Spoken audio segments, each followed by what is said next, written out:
देखिएगा, आज की जो हमारी क्लास रहेगी BHDC 133, ठीक है। ये सेकेंड ईयर के लिए आपका सब्जेक्ट रहेगा, ठीक है। अगर देखो इसमें हम लोग इंपॉर्टेंट क्वेश्चन को देख रहे हैं, खास तौर से जितने मैं क्वेश्चन करा रहा हूं इस टाइम आपको ना, ये सारे प्रीवियस ईयर के क्वेश्चन पेपर हैं, ठीक है। और जितनी मैं क्लास करा रहा हूं मैं 100% कह सकता हूं कम से कम 2-3 क्वेश्चन आपको एग्जाम में देखने को मिलेगा ही मिलेगा। मैं क्वेश्चन ही आप लोगों को वही सारे प्रीवियस ईयर के करा रहा हूं जो एग्जाम में ज्यादातर पूछे ही जाएंगे, ठीक है। या एग्जाम में जिन क्वेश्चनों की आने की संभावना सबसे ज्यादा रहेगी, ठीक है। तो देखिएगा हमारा इसमें क्वेश्चन क्या रहेगा, मैथिली शरण गुप्त के इतिहास बोध को रेखांकित कीजिए, ठीक है। अरे कवियों को लेकर के और पोइट जो है ना कवि हैं, इनको लेकर के क्वेश्चन काफी आता है। देखो क्वेश्चन कर रहा है कि भाई मेरे कि मैथिली शरण गुप्त जो हैं वो जो कविता लिखते हैं, ठीक है, उनकी कविताओं में इतिहास को लेकर के क्या कहा गया है। आप सबको पता होगा कि भाई मेरे कोई भी पोइट होता है या कोई भी कवि होता है, वो इतिहास में जो चीजें घट चुकी हैं, इतिहास की जो घटनाएं हैं उनका गुणगान बहुत करता है, यानी उसकी बड़ाई बहुत करेगा कि इससे पहले ऐसा था, हमारा इतिहास ऐसा था, ठीक है। तो मैथिली शरण गुप्त जो है वो ऐतिहासिक कविताएं कैसे करते हैं, या मैथिली शरण गुप्त जब कविता लिखते हैं इतिहास में कौन कौन से विषय हैं जिनका उन्होंने बहुत ज्यादा बखान यानी गुणगान किया। देखिएगा मैथिली शरण गुप्त जो है 1886 से लेकर के 1964 तक का इनका समय माना जाता है। हिंदी साहित्य के प्रमुख कवियों में से मैथिली शरण गुप्त हैं। और भाई मेरे जो मैथिली शरण गुप्त है ना, ये भारत के राष्ट्र कवि में इनका नाम आता है, जिन्हें राष्ट्र कवि की उपाधि से सम्मानित किया गया, मैंने आपको बता ही दिया है। उनके साहित्य में इतिहास का गहरा अध्ययन है, जागरूक और उद्देश्यपूर्ण है। यानी मैथिली शरण गुप्त जब अपनी कविताओं को लिखते हैं, अगर मैं मैथिली शरण गुप्त की कविताओं की बात करूं, या मैथिली शरण गुप्त जो इतिहास को लेकर के अपनी कविता लिखते हैं, या इतिहास को उद्देश्य बना करके उन्होंने जिस प्रकार से अपनी कविताएं लिखी हैं, उससे भारत के अतीत का महिमा को वर्तमान के राष्ट्रीय पुनर्जागरण और सांस्कृतिक चेतना से जोड़ने का काम किया। देखो मैथिली शरण गुप्त जो हैं वो भाई हमारे देश में हमारा जो प्राचीन इतिहास है या मध्यकाल का जो इतिहास है उसको आधार बना करके उन्होंने राष्ट्रीय आंदोलन, यानी कह सकते हैं कि भाई मेरे जो राष्ट्रीय आंदोलन चल रहा था अंग्रेजों के खिलाफ, उसमें उन्होंने ऐसी कविताएं लिखी जो हमारे इतिहास की घटनाओं से संबंधित थी, ठीक है। जैसे कभी इतिहास की घटना को लिख करके या कोई भी ऐतिहासिक घटना पर उसका गुणगान करके कह सकते हैं कि भाई मेरे जो देश के क्रांतिकारी हैं, ठीक है, उनमें जोश भरने का काम किया है मैथिली शरण गुप्त की जो कविताएं हैं। यानी मैथिली शरण गुप्त इतिहास को आधार बना करके कविता लिखने वाले कवियों में से रहे हैं। अगर हम मैथिली शरण गुप्त की अगर बात करूं तो ऐतिहासिक चेतना के आधार पर इन्होंने कविता लिखी है। यानी मैथिली शरण गुप्त हमारा जो इतिहास है उसको आधार बना करके उन्होंने राष्ट्रीय चेतना को जगाने का काम किया है। क्योंकि भाई मेरे मैथिली शरण गुप्त जब अपनी कविताओं के लिख रखे उस समय हमारा देश गुलाम है, और कह सकते हैं उस समय देश के जो क्रांतिकारी हैं, जो देशभक्त हैं, जो अंग्रेजों के खिलाफ लड़ाई लड़ रहे हैं, उनके लिए कह सकते हैं उन्होंने इतिहास को आधार बना करके ऐतिहासिक चेतना का आधार बना के गुणगान किया। मैथिली शरण गुप्त का इतिहास बोध केवल अतीत यानी इतिहास की घटनाओं की मात्र वर्णन नहीं है, बल्कि एक रचनात्मक दृष्टिकोण है।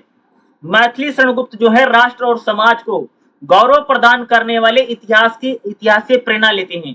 यानी मैथिली शरण गुप्त इतिहास से प्रेरणा लेकर के अपनी कविताओं को लिखते हैं। मैथिली शरण गुप्त की कविताओं में सिर्फ इतिहास के नैतिक मूल्य नहीं बल्कि राष्ट्रीयता का संदर्भ भी है। यानी मैथिली शरण गुप्त जो है इतिहास को आधार बना करके या कह सकते इतिहास से प्रेरणा लेकर के अपनी कविताओं को लिखने का काम किया। किसने भाई मेरे? मैथिली शरण गुप्त है। मैथिली शरण गुप्त कह सकते हैं उन्होंने अपनी कविताओं में भारतीय इतिहास और भारतीय संस्कृति का गौरव गान किया। गौरव गान समझते हो? गौरव गान का मतलब भाई किसी का गुणगान करना। गौरव गान का मतलब क्या होता है?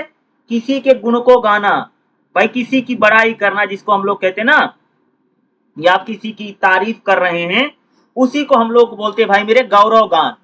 तो मैथिली शरणगुप्त जो हैं उन्होंने भारतीय प्राचीन संस्कृति, भाई हमारा प्राचीन इतिहास कैसा है, और हमारा प्राचीन इतिहास में जैसे रामायण है, महाभारत है, या महात्मा बुद्ध के समय जो जो इतिहास है, उनकी रचनाओं को आधार बना करके मैथिली शरणगुप्त जी ने कह सकते इतिहास का गौरव गान किया है।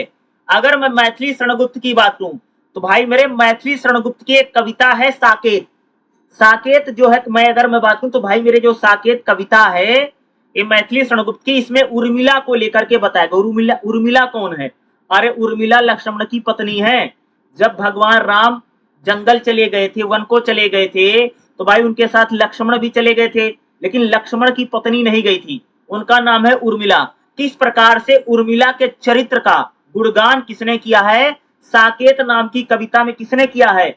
मैथिली शरणगुप्त ने किया है। यानी कह सकते कि मैथिली शरणगुप्त जो है वो इतिहास का गुणगान करने वाला कवि है।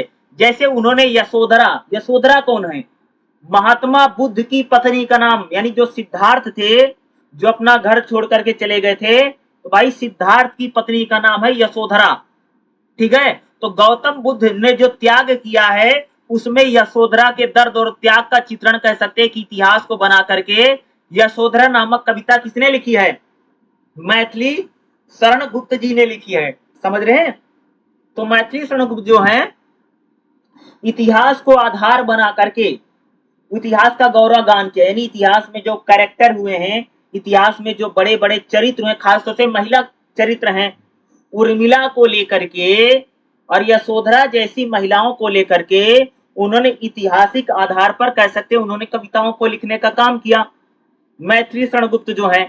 ठीक है, अगला मैथिली शरणगुप्त भाई मेरे इतिहास के माध्यम से राष्ट्रीय चेतना को जगाने का काम किया है।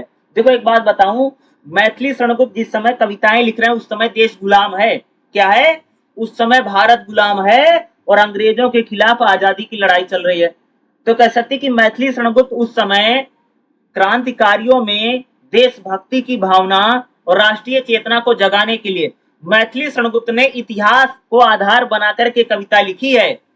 गुप्त जी की कविताओं यानी मैथिली शरणगुप्त की कविताएं केवल कहानी नहीं है, बल्कि मैथिली शरणगुप्त जी ने भारतीय समाज का गुणगान किया है और इतिहास को याद दिला करके मैथिली शरणगुप्त ने स्वाधीनता संग्राम और कह सकते आजादी की लड़ाई लड़ने वाले क्रांतिकारियों में जोश भरने का काम किया। समझ रहे हो कि भाई मेरे मैथिली शरणगुप्त की जो कविताएं हैं वो हमारे क्रांतिकारी जो हैं उन क्रांतिकारियों में कह सकते जोश भरने का काम इनकी कविताएं करती थी। किसकी कविताएं? मैथिली शरणगुप्त की जो पोयम होती थी यानी इनकी जो कविताएं होती थी, इनकी कविताओं ने कह सकते हो कि क्रांतिकारियों में जोश भरने का काम किया। क्या है? मैथिली शरणगुप्त इतिहास को आधार बना करके राष्ट्रीय आंदोलन में जोश भरने का काम किया, आप इसको कह सकते हैं। या हम इसको ऐसे कह सकते कि मैथिली शरणगुप्त जो हैं उन्होंने इतिहास को आधार बना करके ऐसी कविता लिखी जिससे हमारे राष्ट्रीय चेतना या कह सकते राष्ट्रीय आंदोलन को प्रेरणा देने का काम किसने किया? मैथिली शरणगुप्त ने किया। जैसे मैथिली शरणगुप्त की एक कविता है भाई मेरे भारत भारती, जिसमें भारत भारती कविता में मैथिली शरणगुप्त ने भारत के इतिहास का गौरव गान किया है। हमारा जो प्राचीन इतिहास है और जो वर्तमान है और भविष्य की कल्पना उन्होंने किया। भारत भारती कह सकते हो मैथिली शरणगुप्त की एक बहुत ही फेमस, बहुत ही प्रसिद्ध कविता है भाई मेरे, जिसमें मैथिली शरणगुप्त जी ने भारतीय इतिहास का क्या किया है? गुणगान किया है। अगर मैं अगली बात करूं तो मैथिली शरणगुप्त जी ने नारी चरित्रों के माध्यम से इतिहास को खूब लिखा है। अगर मैं मैथिली शरणगुप्त की बात तो मैथिली शरणगुप्त उर्मिला, यशोधरा, द्रौपदी, सीता जैसी इतिहास में जो महिलाएं हुई हैं उनको आधार बना करके उन्होंने अपने इतिहास, ऐतिहासिक जो महिलाएं रही इतिहास में हैं, जैसे भाई उर्मिला है, यशोधरा है, द्रौपदी है, सीता है, ठीक है, इनके चरित्रों पर इन्होंने कविताएं लिखी हैं। ये सब तो इतिहास में है ना। मैथिली शरणगुप्त को इतिहास का बोध पारंपरिक नारी चरित्रों के बारे में लिखा है। यानी मैथिली शरणगुप्त जब भारतीय इतिहास के आधार पर कविता लिखते तो उसमें उन्होंने नारी चरित्रों की बड़ी बात की है, महिलाओं की बड़ी बात की जो इतिहास में प्रमुख प्रमुख महिलाएं हमारे यहाँ रही हैं, जैसे उर्मिला है, मैंने एक नाम लिया भाई, मैंने आपको बताया, उर्मिला है, यशोधरा है, द्रौपदी हैं, ठीक है। तो इन महिलाओं के माध्यम से कह सकते कि मैथिली शरण गुप्त जी ने भारतीय इतिहास को लिखने का काम किया, यानी जो महिला पात्र नहीं है भारतीय इतिहास में, ठीक है। अगला, नैतिक और सांस्कृतिक शिक्षा का भी माध्यम है।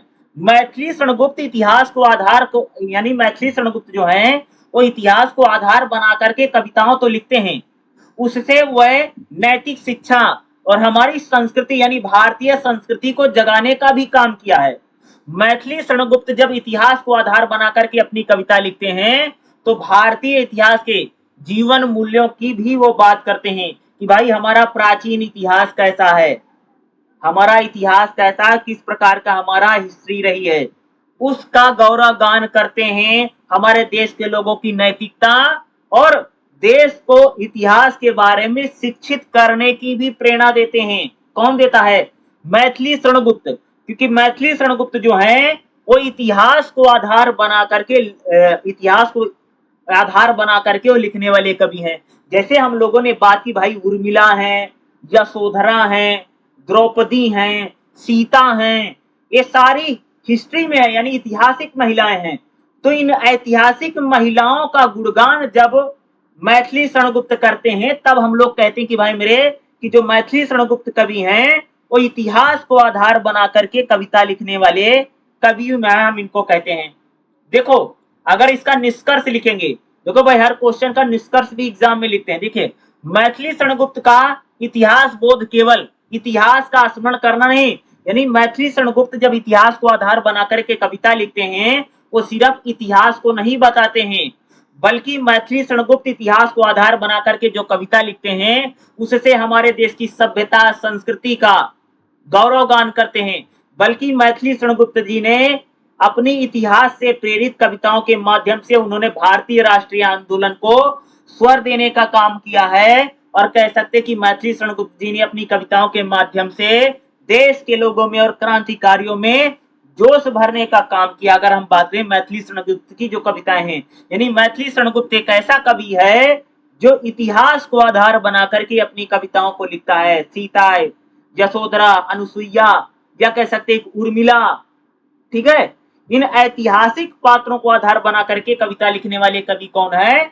मैथिली शरण गुप्त हैं। तो भाई मैथिली शरण गुप्त को लेकर के क्वेश्चन आपके एग्जाम में पूछा जा सकता है। ठीक, देखिएगा अगला जो हमारा क्वेश्चन क्या रहेगा, जयशंकर प्रसाद की सौंदर्य चेतना को रेखांकित कीजिए।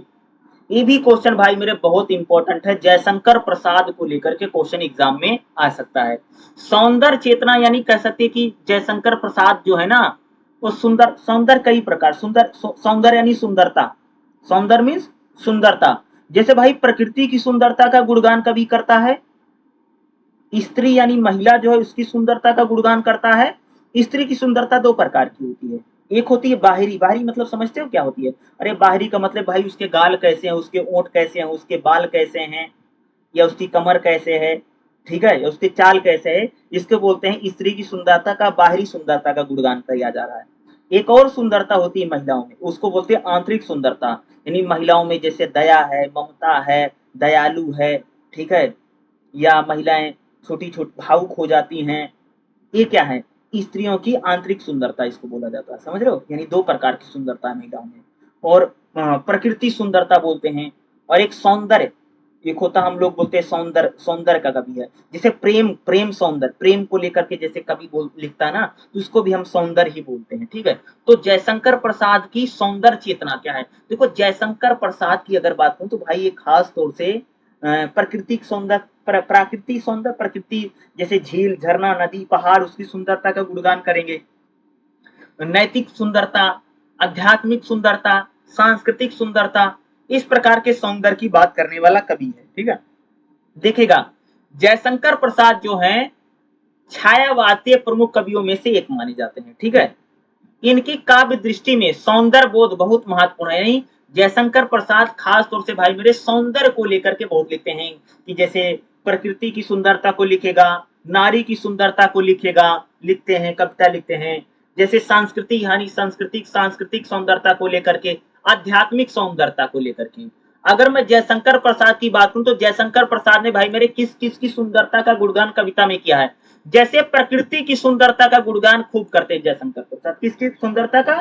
प्रकृति भाई। अरे प्रकृति मतलब वही होता है झील, झरना, नदी, तालाब, पहाड़, इसको बोलते हैं प्रकृतिक सुंदरता। प्रेम की सुंदरता भाई, प्रेमी और प्रेमिका नहीं होते हैं, तो प्रेम की सुंदरता का गुणगान भी कह सकते हैं अपनी कविताओं में जयशंकर प्रसाद ने किया है। नारी की सुंदरता का गुणगान भी किया। किसका भाई?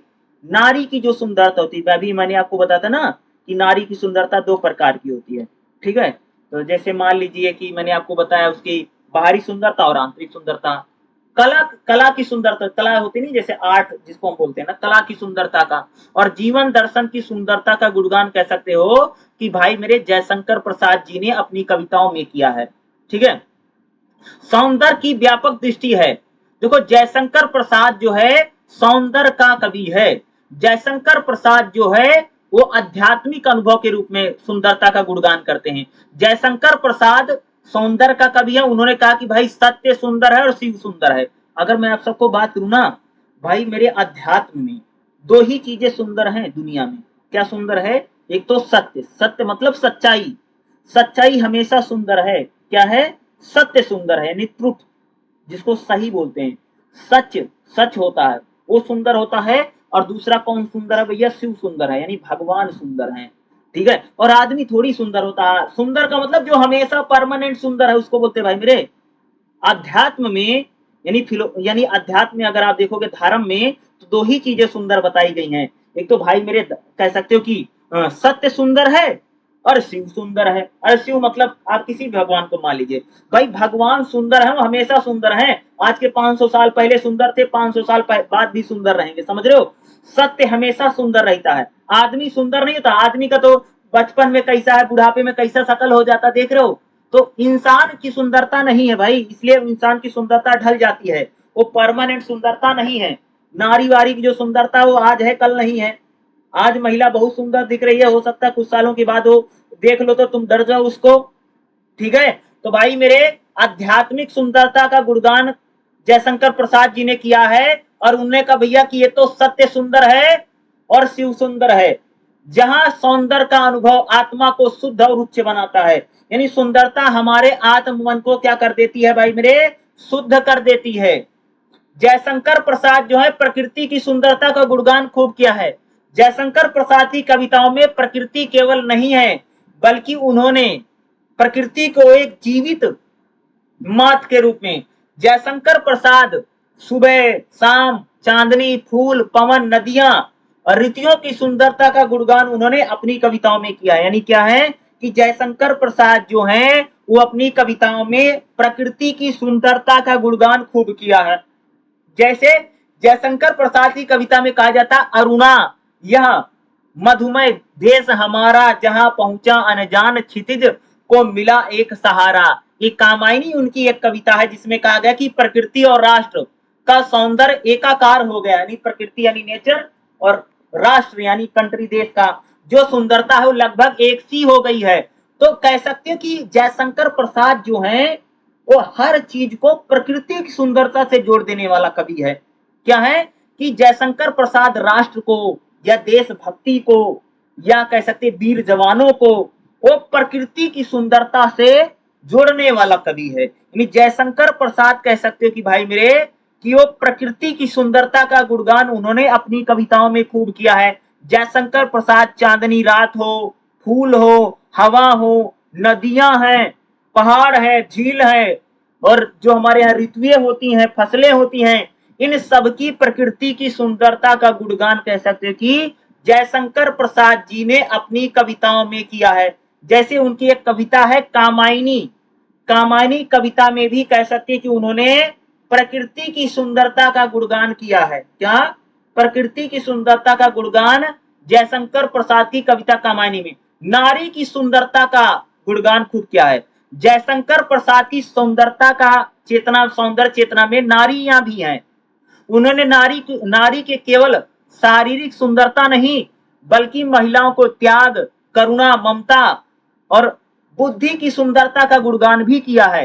यानी जयशंकर प्रसाद महिलाओं की बाहरी सुंदरता नहीं कि महिला के नयन कैसे हैं, गाल कैसे हैं, बाल कैसे हैं, होंठ कैसे हैं और उसकी चाल कैसे है, इसकी सुंदरता का गुणगान तो किया है। लेकिन इसके साथ साथ जयशंकर प्रसाद जी ने महिलाओं के त्याग हो, करुणा है, महिलाएं बहुत ममतामयी होती हैं, महिलाओं में बड़ा करुणा होती है, किसी को दुखी देख करके बड़ी दुखी हो जाती हैं, बहुत दयालु होती हैं। तो इस इनकी सुंदरता को गुणगान कह सकते हो कि जयशंकर प्रसाद जी ने अपनी कविताओं में किया है। जैसे जयशंकर प्रसाद की कविता का मैंने जिक्र किया भाई मेरे, कामायनी, कामायनी कविता में उन्होंने ईड़ा को बुद्धि और विवेक का प्रतीक माना है। यानी जयशंकर प्रसाद जो है महिलाओं की सुंदरता यानी नारी की सुंदरता का गुणगान जयशंकर प्रसाद जी तो करते हैं, लेकिन महिलाओं की किस सुंदरता का गुणगान किया है? महिलाओं में भाई त्याग है। देखो महिला कितना त्याग करती है, अपना घर छोड़ करके शादी करके किसी दूसरे के यहाँ जाती है भाई मेरे, ठीक है। महिलाओं में त्याग है, महिलाओं में बहुत करुणा है।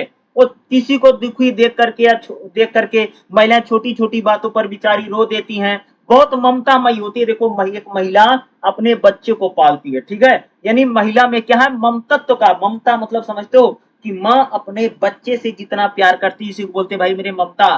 तो महिलाओं में ममता है, करुणा है, त्याग है, महिला को बुद्धि और विवेक की सुंदरता का गुणगान कह सकते हो कि कवि जयशंकर प्रसाद जी ने अपनी कविताओं में किया है। जयशंकर प्रसाद अपनी कविताओं में नारी की सुंदरता, नारी सौंदर्य चेतना का सुंदर गुणगान उनकी कविताओं में मिलता है। अगला, कला सौंदर्य। जयशंकर प्रसाद जी हैं कला के बड़े प्रेमी थे। उन्होंने कला की सुंदरता का विस्तार किया है। उन्होंने नाटक साहित्य, नाटकों में जैसे जयशंकर प्रसाद ने कई नाटक लिखे। जयशंकर प्रसाद का नाटक है मेरे चंद्रगुप्त है, ध्रुव स्वामिनी है, स्कंद गुप्त, जो जयशंकर प्रसाद के नाटक है। इन नाटकों में उन्होंने साहित्य की सुंदरता का गुणगान किया है। उनकी भाषा हो, शैली हो, बिंब हो, प्रतीक हो, इसका उच्चतम स्तर। यानी कह सकते कि जयशंकर प्रसाद जी साहित्यिक सुंदरता का भी गुणगान करते हैं। यानी जयशंकर प्रसाद अपने नाटकों में इसकी भाषा शैली की सुंदरता का बेहतर ढंग से गुणगान कह सकते कि जयशंकर प्रसाद जी ने किया है। जयशंकर प्रसाद ने भाई आदर्शवाद और सौंदर्य का गुणगान किया है। जयशंकर प्रसाद केवल दिखने वाली चीजों की सुंदरता का गुणगान नहीं करते हैं, बल्कि हमारे आदर्श क्या हैं उनकी सुंदरता का भी गुणगान किया है। जयशंकर प्रसाद ने सौंदर्य को जीवन की उन्नति माना है, उसके लिए सौंदर्य की ऊंचाई तक ले जाने वाले। नहीं, जयशंकर प्रसाद भाई कह सकते हो कि हमारी जो इंसानियत है, जो भाईचारा है, जो अपनापन है, इसकी सुंदरता का गुणगान करने वाले भी कवि कौन है? जयशंकर प्रसाद हैं। जो चीजें जैसे हम में ममता है, दया है, करुणा है, भाईचारा है, ईमानदारी है, इसकी सुंदरता का गुणगान भी जयशंकर प्रसाद ने किया है। जैसे कि जयशंकर प्रसाद आंखों से दिखने वाली जो चीजें हैं उनकी सुंदरता का गुणगान तो करते हैं, साथ ही साथ ऐसी वस्तुएं, ऐसी चीजें जो हमें आंखों से नहीं दिखाई देती हैं, उनकी भी सुंदरता का गुणगान कह सकते हो भाई मेरे, जयशंकर प्रसाद जी ने किया है। दर्शन और सौंदर्य का सौंदर्य। कामायनी के माध्यम से जयशंकर प्रसाद जी ने कह सकती कि भारतीय धर्म, भारतीय दर्शन की सुंदरता का गुणगान किया है। जयशंकर प्रसाद के सौंदर्य बोध में उनके जीवन के कई पहलू हैं। जयशंकर प्रसाद भैया संवेदना, तार्किकता, रसात्मकता का गहन मिले। यानी जयशंकर प्रसाद जो है सौंदर्य यानी धर्म की सुंदरता या सच्चाई, ईमानदारी, करुणा, दया, सत्य, अहिंसा, इसकी सुंदरता का गुणगान भी कह सकते कि जयशंकर प्रसाद जी ने अपनी कविताओं में किया है। दर्शन की फिलोसफी जिसको बोलते हैं, उसकी सुंदरता का गुणगान भी कह सकते जयशंकर प्रसाद ने। देखो जयशंकर प्रसाद एक ऐसे कवि हैं जिन्होंने सभी प्रकार की सुंदरता का गुणगान अपनी कविता में किया है, ठीक है। जयशंकर प्रसाद केवल महिला की सुंदरता नहीं बल्कि प्रकृति की सुंदरता का गुणगान भी करते हैं। जयशंकर प्रसाद जो चीजें हमको दिखाई देती हैं उनकी सुंदरता का गुणगान तो किया ही किया है, और जो चीजें हमें अपनी आंखों से नहीं दिखाई देती हैं, जैसे ममता है, प्यार है, करुणा है, दया है, इंसानियत है, सच्चाई है, ईमानदारी है, इनकी सुंदरता का गुणगान भी कह सकते कि जयशंकर प्रसाद जी ने अपनी कविताओं में किया है। समझ रहे हैं? अरे जितने मैं क्वेश्चन आपको पढ़ा रहा हूँ ना, ये काफी इंपॉर्टेंट क्वेश्चन है भाई मेरे, और ज्यादातर क्वेश्चन अगर मैं बात करूँ तो आपको एग्जाम में देखने को मिलेगा ही मिलेगा, जो जो मैं आपको पढ़ा रहा हूँ, ठीक है।